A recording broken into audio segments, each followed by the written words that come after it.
etc. Well, Has the situation changed? Oh, no. These are hyper informations, but the military. What do you mean by hyper information? Yes, they are blown out of context, because the military is a disciplined organization, a very disciplined organization, and we have procedures.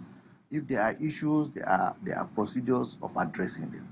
And for someone to say there was a mutiny or whatever, but there was. What? I'm talking about, maybe it was 3 years ago, 4 years ago, if I remember correctly. And it was right here in Maiduguri. Well, like I said, a lot of changes have occurred, especially under the current leadership. A lot of welfare issues, a lot of welfare focus has been given, to our operations here. And I think so far so good.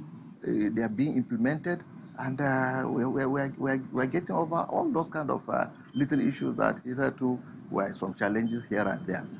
Now, before we sort of go a little bit further to discuss the issue of sort of resolving maybe the conflict and continuing to face the challenges, I'd like to talk a little bit about the psychological impact of conflict and whether, in your view, and I'm opening this up to anybody, including people in the audience, whether something has fundamentally changed in the psyche of the people of the Northeast as a result of this conflict, and how that has manifested. I think there are positives and there are negatives. This has actually geared even the political establishment to go more in quest of education. We should actually give that to them. But it's also awoken the spirit of resilience in the people really themselves. So you find people who are more agile, who are more pushful, and who are very, very optimistic despite what is actually on ground. And I think the kind of questions they even ask us, I find it very, very interesting and enlightening also. Even when you look at the issue of the psychological trauma, I think I've been on the field several times when people ask us, you go and ask them, forgive, do this, while doing some of our work, and they ask us, you are giving us food, you are giving us house, you are giving us all these things. Who is even dealing with what is in our hearts? Who is asking us how we are actually feeling? That comes up.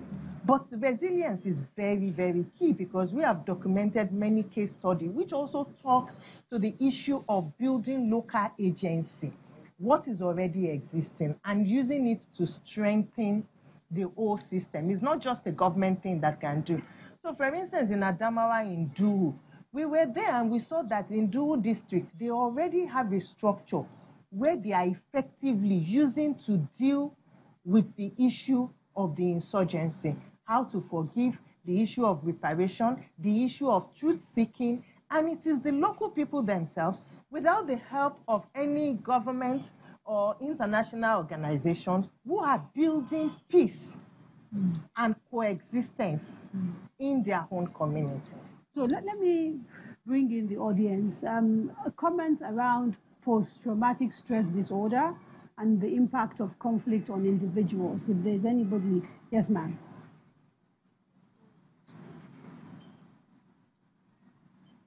My name is Comrade Lucy D. Yunana. I want to talk about the street children that you're talking about initially. You find out that most of the children on the streets are not orphans. And then the negative impact that we have on the children these days because of the conflict, you find out children will just sit down and formulate some kind of lies for you. You see them on the street, you tell him, where is your mother? He will tell you that the mother is dead, the father is dead. I have a lot of issues of these children that I've been dealing with. Currently, we are working in Mafa and Dikwa on children affected with armed conflict. And then we find out that some of the children are out of school. So what do?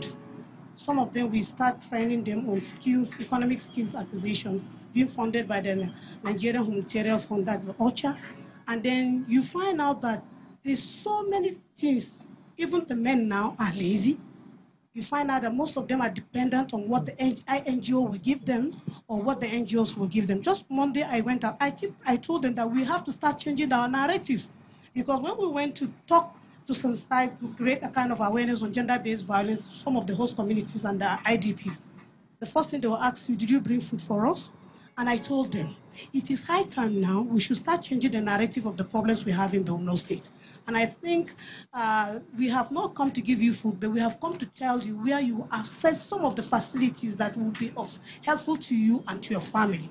Okay, now in the interview that I had with the governor of Borno State, Mariam Kashim Shettima, one of his concerns that he expressed in that interview was this same issue that the lady is talking about people becoming dependent on aid, becoming indolent and not being able to be now proactive in trying to earn a living for themselves. He was quite concerned and sort of implied that we have donors who do not want local communities to return, to their places where they sort of originated from. I mean, you work with donors. Malam, you work with donors as well. What is your experiencing around the conversation around how to take people back to their communities and these issues of dependency that are beginning to show their head? Well, dependency is usually a fallout from getting things free consistently. Now, that happens in a situation like that of a displacement in Borno and other areas and in camps. That you have to design methods of weaning people off of these free gifts. You cannot also deny that there is a need indeed for this food in a lot of cases. Where you are able to separate it is the fine line that you have to look for.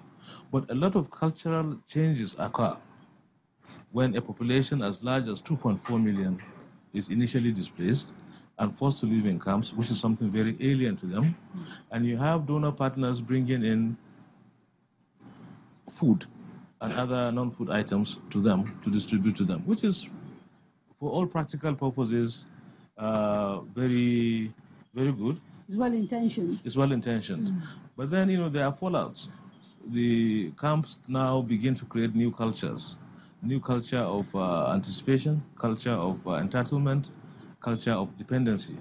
So the government, and that is what we are trying to do from the office of the Vice President and under the leadership of the President, to have programs that continue to place kids back to school. You have people return to livelihoods, particularly the women in this conflict who have borne the brunt of a lot of this conflict, and also resettle the men into businesses that they can do. But before then, we have to create ways of managing this dependency syndrome. And I don't think we should throw out all the babies with the bathwater. There are those that require the food genuinely because they have not been able to farm in their places of residence. Okay, we're lucky, just a minute, we're lucky we've got the Honorable Commissioner for Information for Borno State here, and I'd like to bring him in specifically to talk about the issue of educating these young children, particularly the ones that we see on the streets. Do you have the capacity with the new schools that you're building now to sort of take every child off the street? And is it a question of that they're not willing? And if that's the case, do you need a policy that makes education compulsory? Or is it a question of capacity because you are scaling up gradually because you are coming out of a conflict? Very much. I think... Oh, sorry, I forgot to tell them your name. I did say you were the Commissioner of Information. Yeah, Commissioner of Home Affairs, Commissioner of Culture, and my name is Mohammed Blah.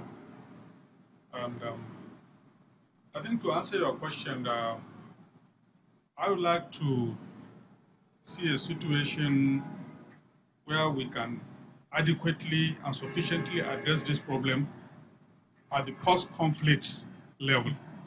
Because like Malam Tumsa... So when is that going to be? I mean, yeah, post-conflict is a bit...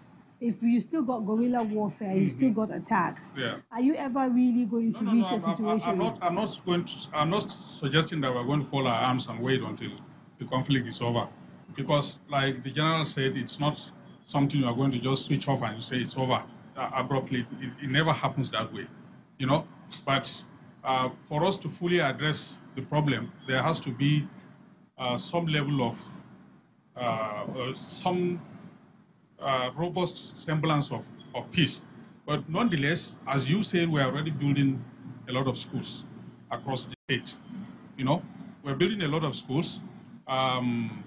We're addressing the issue of orphans and widows, and we have policies in place. I remember the governor in 2015, during his inaugural address, made a pronouncement to the effect that education will be free and compulsory. You know, we've not been able to fully implement that policy because the conflict has been going on. You know, even if you say it's free and compulsory, I mean, it's just lip service because nobody, when the conflict is over, you're not going to get children into schools.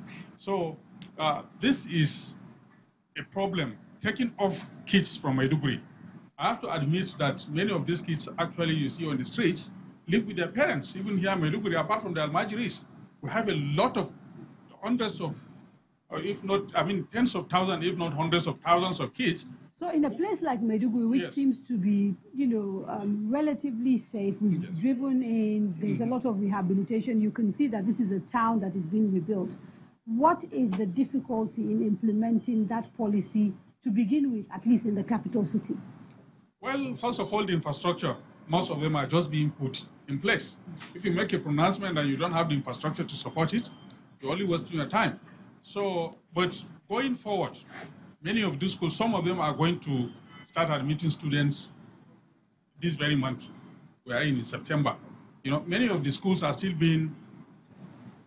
under construction, many of them.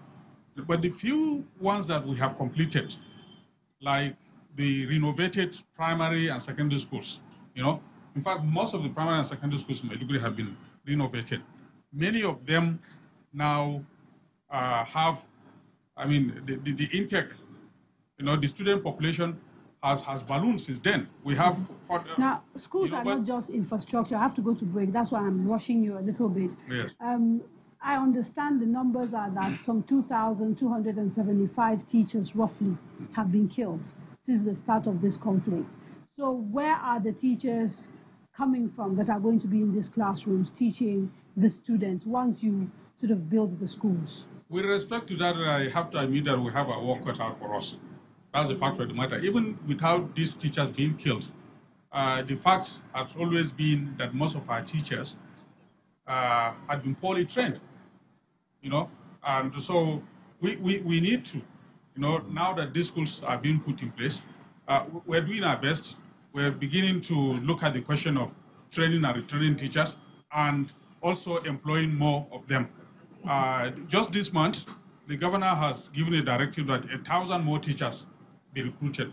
I know that that is still just a drop in the ocean. We need a lot more of them, but it's something that is going to take a pretty long time. You know, it's not something that will happen overnight. Thank you. It's time for another quick break. Please don't go away.